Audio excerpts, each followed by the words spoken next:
Matatag na koordinasyon at alyansa sa pagitan ng mga bansa. Isa ito sa mga nakikitang solusyon ng mga envoys mula sa iba't ibang mga bansa para mapanatili at matiyak o mas sigurong iiral ang kapayapaan sa rehiyon sa gitna ng patuloy na agresyon ng China sa mga teritoryong sakop ng Pilipinas.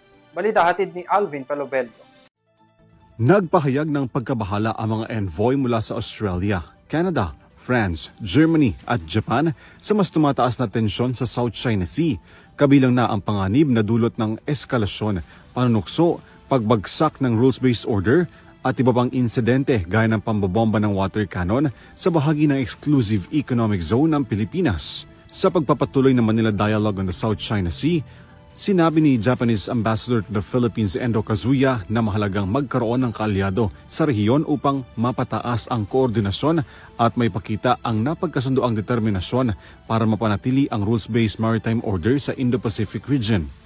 How we can further enhance our cooperations with the Philippines in the maintenance of rules-based maritime order. Ayon naman kay Canadian Ambassador to the Philippines David Hartman, mahalaga ang papel ng rehiyon kaya't hindi nila maaaring pahintulutan ang anumang nakakagambala sa kapayapaan. The greater number of the members of the like-minded international community have continued to do is to continue to march in lockstep, to continue to press for the sanctity of international law, the rules-based order, and to reiterate to our respective peoples and to reiterate to the international community.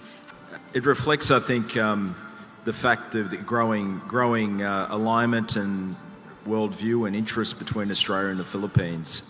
And all those sort of activities that I mentioned that are envisaged in which we'll do more together will obviously also have a dimension in the South China Sea in terms of our maritime cooperation, which I might say is extremely strong.